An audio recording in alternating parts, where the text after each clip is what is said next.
नमस्कार मेरे प्यारे साथियों, मैं डीपी आज एक नए वीडियो के साथ आप लोगों के सामने हूँ। जैसा कि आप लोग देख पा रहे हो, इसमें ये जो लोगो बना हुआ है ईस्ट इंडिया कंपनी का लोगो है। आप सभी को मालूम होगा कि ईस्ट इंडिया कंपनी की स्थापना ब्रिटेन में 31 दिसंबर 1600 को ईस्ट इंडिया कंपनी के नाम से हुई थी।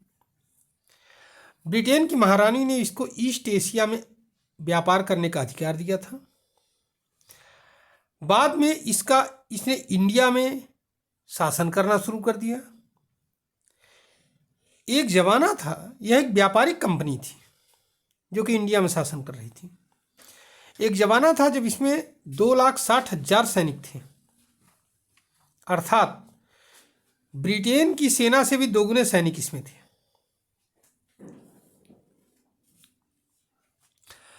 1833 में जब ये शासन करना शुरू की इंडिया में, तो इसको ईस्ट इंडिया कारपोरेशन कहा जाने लगा। बाद में 1857 के युद्ध के क्रांति के बाद में 1857 या 1857 की जब रिवॉल्यूशन हुआ, फ्रीडम स्ट्रगल हुआ, फर्स्ट वार ऑफ इंडिपेंडेंस भी जिसको कहा जाता है, तो उसके बाद में इसको कंपनी को 1874 में इसको डिस्टर्ब कर दिया गया, भंग कर दिया गया। लेकिन ये व्यापारिक कंपनी बनी रही। भंग करने का ये मतलब नहीं था कि इसको खत्म कर दिया गया, बल्कि इसको व्यापारिक कंपनी के रूप में तो ये थी, लेकिन इसको शासन करने का अधिकार इसके हाथ से ले लिया गया था। अब आपको मालूम होना चाहिए कि इस समय ये कंपनी किसके हाथ में है। इस समय ये कंपनी एक भारतीय मूल के बिजनेसमैन संजीव मेहता के हाथ में है। इसके सीईओ संजीव मेहता जी हैं।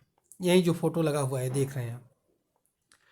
और इन्होंने इसको 2010 में 15 मिलियन पाउंड अर्थात लगभग 120 करोड़ रुपीज में खरीद लिया है। इस समय ये एक ई कॉमर्स प्लेटफॉर्म के तहत चाय, कॉफ़ी, मसाले आदि का व्यापार करती है। एक जमाने में जो विश्व की नंबर 1 कंपनी थी, और कंपनी नहीं बल्कि वो रूलिंग कम्युनिटी बन चुकी थी, अब वो ई कॉमर्स प्लेटफॉर्म के तहत बिजनेस कर रही है।